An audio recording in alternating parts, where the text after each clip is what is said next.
예, 질문 드리겠습니다. 먼저 혁신학교에 대한 질문을 좀 드리겠습니다. 1153쪽인데요. 혁신학교도 아까와 마찬가지로 마을 교육 공동체 그 부분이 약간 이제 이병도 교육장님께서 말씀하시기를 전국의 진보교육감님들의 핵심 정책이 아니었다. 경기도와 전북 그리고 충남 이 정도 말씀하셨잖아요. 그렇게 이제 받아들였고요. 그다음에 이제 혁신학교는 그 진보교육감님들의 핵심 정책이시잖아요. 그거 이제 10년 동안 하셨는데 이제 간단하게 이렇게 좀 질문을 드리면은 1153쪽에 제가 자료 요청을 드렸는데 2021, 22, 23년도 21년도에는 약 34억 5천만 원, 22년도에는 약 38억 9천만 원 정도, 23년도에는 39억 5천만 원 정도 해서 3년 동안 총 그 집행액이 약 113억 정도 이렇게 집행이 됐거든요. 예, 그래서 그런 그 예산을 상당히 많이 지출했는데 이제 거기에 대해서 질문을 드리는 첫 번째는 무엇이 혁신됐는가? 그거에 대한 답변을 간단하게 부탁드리겠습니다. 예. 예, 아니 이병도 교육장님만 답변해 주시면 되겠습니다. 예, 천안교육장 이병도입니다. 예. 혁신학교에 대한 관심에 감사드립니다. 이 혁신학교 우리 충남은 김지철 교육감께서 취임한 이후에 이제 2015년부터 도입을 했습니다. 예. 말씀하신 대로 그때 당시 중앙정부에서는 이제 혁신학교를 이름만 다를 뿐이지 17개 교육청들이 좀 벤치마킹하도록 하는 정책적으로 좀 추진한 측면이 있어서 용어만 다를 뿐이지 실질적으로 이런 학교들은 전국적으로 운영된 건 맞습니다. 이제 흔히 말하는 그런 진보교육감이라고 하는 분들이 먼저 한 건 맞지만 이후에는 전체적으로 다 추진은 됐다. 예, 지역마다 이제 이름은 좀 달리했지만 예, 그렇다고 예. 말씀드릴 수가 있고 지금 시점에서 얘기하면 한 10여 년 전에 과거 학교가 가지고 있던 어떤 한계성을 극복하려고 이제 만드는 학교다. 그러니까 지식 전달 위주의 학교보다는 아이들이 살아서 아이들의 어떤 그 학습 능력을 향상시키는 주도적인 학습 능력을 향상시키는 측면에서 기도된 거고 두 번째로는 경직된 학교 문화를 좀 수평적인 협의 문화로 만드는 쪽에 기여를 했다라는 생각을 하고 있고 저는 그 두 가지 측면에서 예, 알겠습니다. 인정을 합니다. 예, 첫 번째 관리자 입장에서 말씀을 드리겠습니다. 관리자 입장에서 방금 전에 말씀하시기를 일대 평등한 그런 쪽에서 말씀을 하셨는데 학교에는 엄연히 관리자가 있잖아요. 예. 관리자들의 책임이 있고 권한이 있잖아요. 예. 그런데 그 관리자 관점에서 보면 책임만 있고 권한은 없다. 그렇게들 얘기를 하시더라고요. 예. 그 부분이 상당히 어떤 학교의 문화 자체도 상당히 변화를 일으켰던 그런 부분인 것 같고요. 그래서 그런 부분들이 그 하나씩 교육 전체적인 어떠한 그 교육력이 약화되고 교육의 문화라든지 그런 것들이 바뀌어가는 굉장히 커다란 흐름이다. 10년 동안 관리자의 관점에서는 그렇고요. 두 번째는 교사의 관점에서 보면은 교사들은 나름대로 책임성을 좀 가져야 되잖아요. 저는 어렸을 때 사범대학을 저도 졸업했고 아이들을 가르쳤기 때문에 제가 다녔을 땐 사명감이라는 그런 말씀도 이제 늘 교육을 받고 그랬는데 지금은 선생님들이 책무성보다는 너무 선생님들의 어떤 권리라든가 그런 쪽에 너무 이게 교직 문화가 너무 바뀌고 그 부분은 지금 이제 선생님들이 제대로 보호받지 못하고 그러니까 그런 충분히 이해가 되거든요. 그래서 그런 부분이 지금 많이 무너지고 그런 것들이 교직 자체가 이렇게 지금 이런 상태가 되지 않았는가. 그래서 전체적으로 교육이 붕괴가 되면 이제 큰 틀로 보면요, 이 아주 작은 미세한 그러한 틈새지만 이런 것들이 거시화가 되면 나중에는 이제 어떤 붕괴 쪽으로 지금 간다. 쉽게 얘기하면 이제 초등학교 같은 경우는 초등학교는 지금 교육의 기능은 거의 상실하고 보육의 기능 쪽으로 간다. 그 뼈 아픈 얘기잖아요. 이게 굉장히 그 부분에 있어서도 이 선생님들이 제대로 자리를 서지 못하기 때문에 그렇게 얘기를 할 수가 있고요.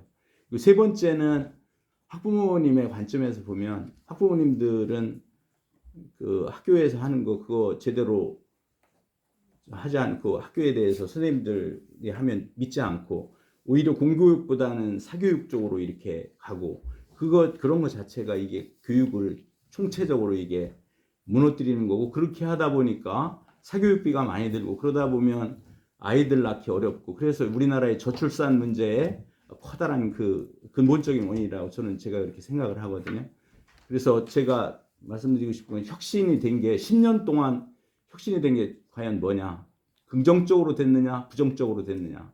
그 부분에 대해서 한번 말씀을 드리고 싶고요. 제일 중요한 것은 이제 기초학력제 그 부분하고도 연결되고 모든 것들이 총체적으로 연결되는데요. 그래서 지금 10년 정도 그리고 굉장히 많은 예산이 투입되고 그렇게 했는데 지금 이 시점에 와서는 방향을 전환해야 되지 않는가라고 저는 생각을 하고 있는데 교육장님 의견을 한번 아까 조금 전에도 이제 차기 교육감님 얘기도 나오시는데요. 그 교육감님 생각을 한번 여쭤보고 싶습니다. 교육장님. 예. 예, 저는 이제 학교가 좋은 교육을 하기 위해서는 예. 그 학교의 삼주체라고 하는 이제 학생들과 선생님들과 이제 학부모님들이 계시잖아요. 그 삼자가 서로 자기들 스스로가 주체성을 갖고 학교를 조화롭게 만드는 것이 가장 좋은 교육의 효과를 거둘 수 있다고 생각하는데 그런 측면에서 혁신학교들이 기여한 바는 많다라는 생각을 합니다. 물론 전체적인 혁신학교가 다 교육력이 향상됐다라고 얘기할 수는 없겠지만은 잘 되는 학교들을 보면은 그 삼주체가 서로 주도성을 갖고 주체적으로 하는 그런 학교들이 많이 있습니다. 그런 측면에서는 굉장히 활성화하는데 기여했다라는 판단을 하고 앞에서 말씀하신 대로 교장 선생님들이 이제 어떤 수평적인 조직 문화나 이런 것 때문에 그 호소를 하시는 분들도 계신데 그분들의 말씀도 충분히 귀담아 듣지만 과거의 학교가 너무 수평적이라기보다는 수직적인 학교 조직 문화 속에서 움직여온 측면도 있다. 그건 저는 개선돼야 된다라는 생각을 하고 있고 그런 수평적인 조직 문화 속에서 아이들에 대한 어떤 교육도 더 활발하게 이루어질 수 있지 수직적인 문화 속에서는 오히려 더 안 된다라는 그런 개인적인 생각을 갖고 있습니다. 그래서 혁신학교라는 이름을 뭐 우리가 집착할 필요는 없겠지만은 학교가 혁신을 하고 어떤 문화가 개선돼야 되는 그런 지속적으로 가야 된다라는 생각을 갖고 있습니다. 예, 그럼에도 불구하고 관리자, 선생님들, 학부형님들이 한 방향으로 가야지. 지금은 전부 다 각자 방향으로 가는 것 같다. 그렇게 되면 결국은 교육력이 계속 떨어지는 거고 결국은 교육의 붕괴 쪽으로 가는 거 아니냐.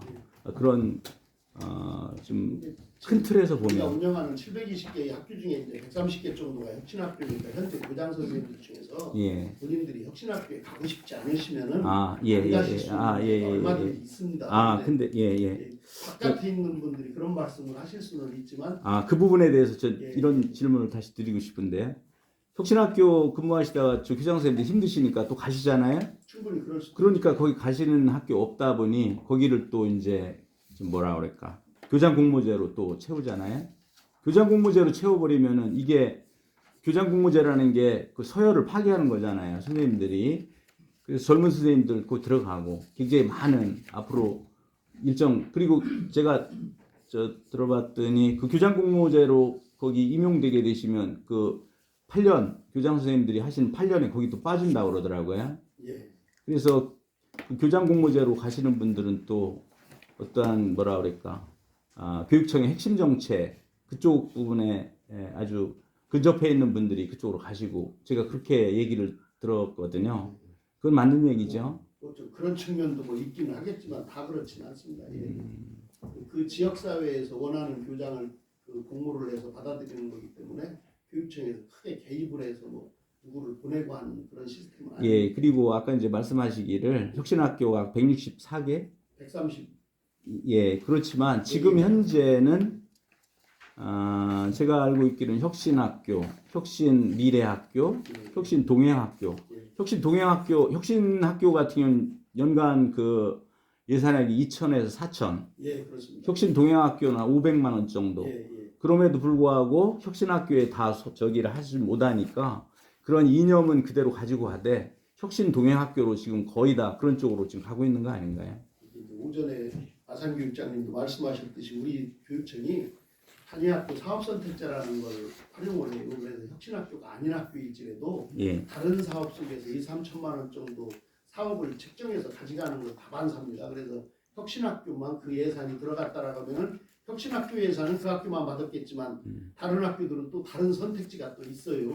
여러 가지 뭐 선도학교, 입금학교를 할 수 있는 그런 기회가 있기 때문에 예산만 보면은 30몇 억씩이 들어간다고 얘기할 수 있지만 그런 측면에서 이제 AI 기반 뭐 입금학교다 그러면 그 학교들 중에는 더 많은 액수의 예산을 받는 학교들도 있기 때문에 네, 알겠습니다. 특별하게 특혜는 아니라고 저는 예, 알겠습니다.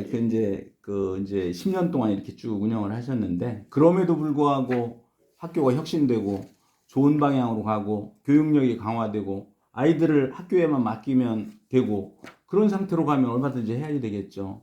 그런데 지금 문제는 교육력이 계속 떨어지고 교사 그리고 관리자 그리고 학부형님들은 각각 자기의 목소리를 내고 이런 상황에서는 이게 방향이 전환돼야지 되는 거 아닌가 저는 그렇게 생각을 하거든요. 의원님께서 말씀하신 내용 중에 이제 전반적으로 교육이 부족한 측면에 대해서는 저희들이 더 성찰하고 개선을 해야 되겠지만 적어도 충남에서 운영되고 있는 혁신학교 중에 의원님께서 지적하시는 모습을 보이는 학교는 저는 제가 알고 있는 범위 내에서는 찾기 어렵습니다. 예, 저기 혁신학교, 뭐 고산초등학교, 예. 그리고 여기 홍동중학교, 예. 뭐 그 정도 같은 경우는 잘 된다고 하더라도 그럼에도 불구하고 그런 것들이 다 일반적이지는 않잖아요. 그래서 그런 부분을 말씀을 좀 드렸고 그 정도로 혁신학교는 질문 드리고요. 그 부분은 인정하겠습니다. 시간 좀 더 써도 되나요? 지금 일단 끝나고 예. 그러면 한 가지 더 자료를 요청한 게 있는데 제가 계속 10분 단위로 이렇게 계속 돌아가면서 계속 하겠습니다. 이병도 교육장님께 한 가지 더 여쭤보겠는데요. 네. 제가 어떤 자료를 요청했냐면 천안 지역 중3 학생들의 타 지역 진학 현황을 예. 자료 요청을 드렸습니다. 받아보셨죠? 예. 그리고 그 옆에 평준화 정책 예. 예, 그 성과와 개선 방안에 대해서 자료 요청을 드렸거든요. 예. 이 부분은 지난번에 김시열 교육감님하고도 제가 교육행정 질문에서도 저하고 이제 제가 토론하면서 말씀드렸던 부분인데요. 이것도 마찬가지로 진보 교육감님들의 핵심 정책으로 제가 알고 있거든요. 평준화 정책이 뭐 이제 말씀 들으시고 저기 해주시는데요.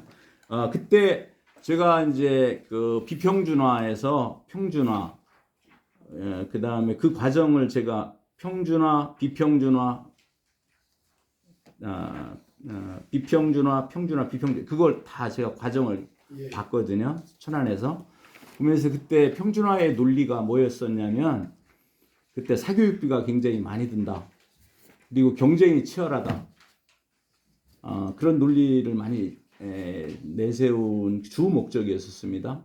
근데 그 부분에 있어서 저는 여기 지금 보면은 1188쪽에 보면은 천안에 3년 동안에 여기 자료를 보면은 타 지역에 유출된 게 2022년도에 8.6%, 2023년도에 7.7%, 2024년도에 8.6%, 즉 2022년에는 542명, 2023년도에는 534, 2024년도에는 577명이 타 지역으로 유출이 됐거든요. 천안의 아이들이.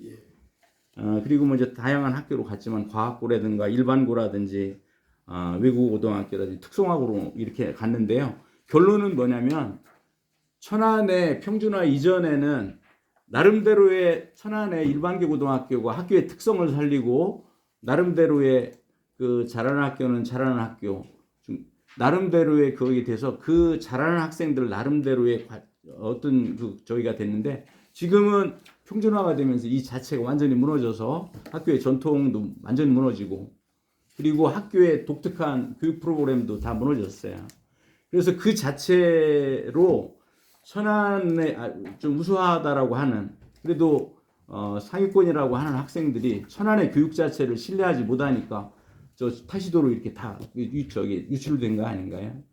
그래서 이 부분도 이제 다음에 이제 어느 분이 이제 교육감이 되실지 몰라도 이 부분도 지금에 와서는 다시 한번 검토를 해야 되지 않는가. 저는 개인적으로 그런 생각을 하고 있는데 저 교육자님 생각을 좀 한번 들어보고 싶습니다. 예, 저는 평준화가 진보교육감님들의 트레이드마크라는 말씀에는 솔직히 동의하지 못합니다. 아, 예. 전국적으로 도 단위에서 평준화가 이제 교육감 전형이죠. 예. 교육감 전형이 실시되지 않는 지역이 없거든요. 광역시 단위는 전국이 다 실시되고 있는 거고 우리 충남이 유독 수구도시인 천안에서 교육감 전형이 실시됐다가 폐지됐다가 다시 실시된 이런 과정을 갖고 있는 거지 이미 우리 충남을 제외한 전 지역이 교육감 전형이 실시되고 있었다라는 걸 한번 확인해서 말씀드리고 싶고 우리 천안 지역의 아이들이 천안 외로 나가는 가장 큰 몫은 천안 인근에 있는 삼성고등학교라는 자사고를 삼성 임직원 애들이 우리 중학교는 우리 지역에서 재학을 하다가 지나가는 비율이 가장 높습니다. 그리고 공주에 있는 과학고등학교 가는 친구들이 한일고등학교도 예, 있고 뭐 한일고등학교나 과학고 가는 친구들이 있는데 한일고등학교는 실제적으로 몇 명 입학을 하지도 못합니다. 예. 10명도 안 됩니다. 한일고등학교는 워낙 치열해서 그리고 이제 특목고 외고 충남 외국어고등학교가 또 아산에 소재하고 있어서 그걸로 가는 애들이 또 80군 가는 예, 걸로 잡히는 예. 거지 실질적으로 일반 고등학교 교육감 전형의 영향이라 할까 이런 받는 아이들은 1년에 한 30명 남짓 정도만 됩니다. 아, 30명 예. 남짓. 예. 그렇게 이제 말씀을 좀 들었는데 그럼에도 불구하고 학교마다의 예. 독특한 과거에 있었던 그런 것들이 완전히 천안에서는 무너졌거든요. 이게 평준화 때문에 무너져서 학교 나름대로의 독특한 교육 과정을 살릴 수 있는 그런 것들로 이렇게 좀 이렇게 앞으로 그 개선을 좀 해야 되지 않는가. 그 말씀도 유념하겠습니다. 어떤 측면에서는 예. 교육감 전형이 실시되지 않은 시절에 천안에 있는 학교 중에서 독특한 교육 과정을 운영했다라고 얘기하면 제가 볼 때는 천안 중앙고 정도 다른 학교들은 그렇게 독특한 교육 과정을 운영하는 사례는 없었지요. 그렇게 하고 이제 천안 중앙고 정도가 우수한 학생들 뽑아서 청구하고 그랬던 기억이 있고 지금은 뭐 13개 일반계 고등학교들이 다 열심히 하고 있다라고 저는 생각을 하거든요. 그럼에도 불구하고 어떻든 이제 몇 년 주기로 그 교육감 전형의 효과성에 대해서 저희들이 정평 있는 연구기관에 용역을 주어요. 그래서 현재 최근에는 23년도에 충남대학교가 이제 산학협력단이 받아서 연구를 해서 그 결과를 분석하고 있어 현재까지는 만족도가 높다라는 판단을 갖고 있고 또 주기적으로 저는 해야 된다라는 생각을 갖고 있습니다. 그렇게 저는 이제 개인적인 생각은 그래도 완전히 학생들에게 자기들이 가고 싶은 학교 그걸 털어서 뭐 가까운 학교든 먼 학교든 그거는 본인이 선택해서 교육의 선택의 자유가 있으니 교육의 선택의 자유도 헌법에 나와 있는 거잖아요. 기본법. 지금도 일지망으로 자기들이 원하는 학교를 가는 애들의 비중이 천안은 거의 90%에 육박을 하고 있기 때문에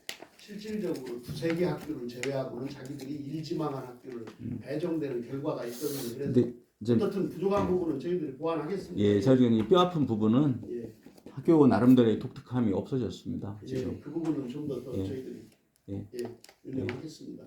그 질문 여기서 마치고 다음에는 박서구 교육장님께 이제 질문을 마무리를 짓겠습니다. 끝나겠습니다. 다음 질문. 다음 질문.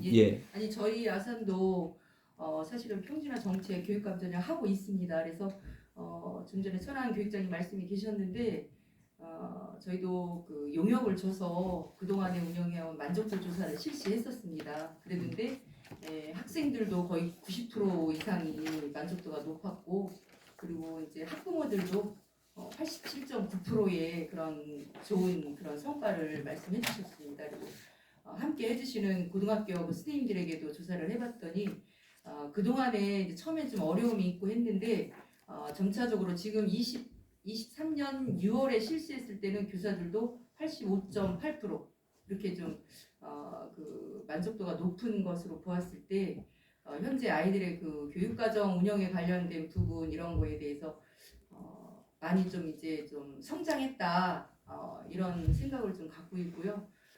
물론 고등학교 아이들의 어떤 그 적성은 뭐 진로 직업과도 관련이 돼서 지금 의원님께서 걱정하시는 부분 좀 아이들이 공부하는 아이들 뭔가 좀 집중되는 그런 영역을 좀 학교로 이렇게 좀 아이들이 원하는 학교에 그런 어떤 서열을 갖춘 뭐 이런 거를 좀 약간 생각하시는 부분이 있는데 그런 부분에 대해서는 아직 초중고에서 배워온 아이들의 교육 과정을 고등학교에서는 그래도 나름대로 그 평준화 정책에 따른 그 아이들의 자존감이라든지 이런 부분에서는 좀 그래도 성과가 있다라고 그런 생각을 갖고 있습니다. 예, 근데 이제 평준화하는 학교에서 선생님들이 하시는 말씀은 또 학생들의 수준이 너무 다양하다 보니 네.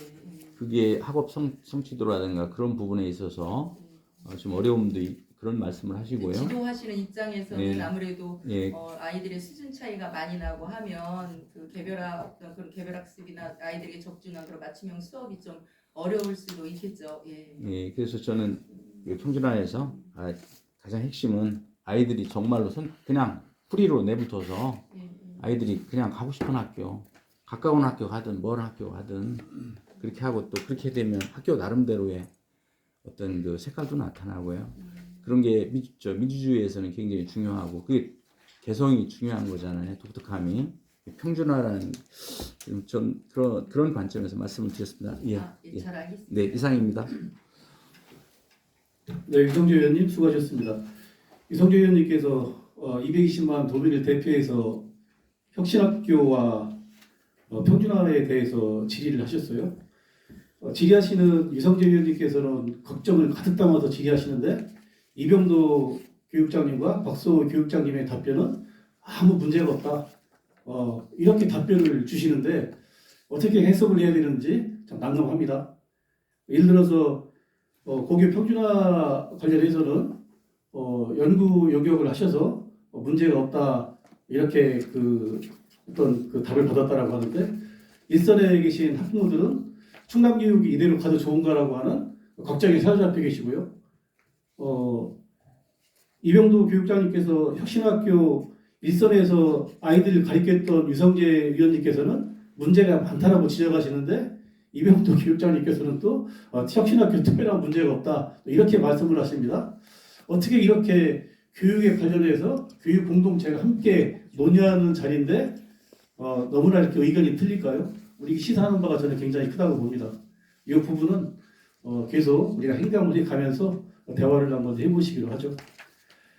혁신학교도 10년이 됐으면은 관련해서 연구 영역 성과에 대한 그런 부분도 있어야 될 것 같고 더더군다나 더 답답한 것은 어제 우리 김지철 교육감님하고 홍주고등학교 앞에서 수험생들 응원 캠페인을 했습니다. 그때 옆에서 교육감님께서 뭐라고 말씀하시면 이렇게 이번 시험 한 번이 이 아이들의 인생을 좌지우지하는 이런 시험이다라고 말씀을 하셔요. 결국은 뭐겠습니까? 시험 잘 봐야 좋은 데 가서 좋은 직장 얻어서 좋은 신부 얻어서 좋은 신랑 얻어서 그 얘기 아니겠습니까? 그런데 우리 그 충청남도의 의원들은 충청남도의 고등학교 학생들이 어느 대학 어느 학과를 갔는지 자료를 달라고 해도 자료가 없다고 합니다. 충청남도 교육청에서는 이게 현실이지 않겠습니까? 시사하는 바가 큽니다. 자, 다음 이용국 의원님 질의해 주시기 바랍니다. 질의 아니고요. 의사진행 발언 30초 하겠습니다.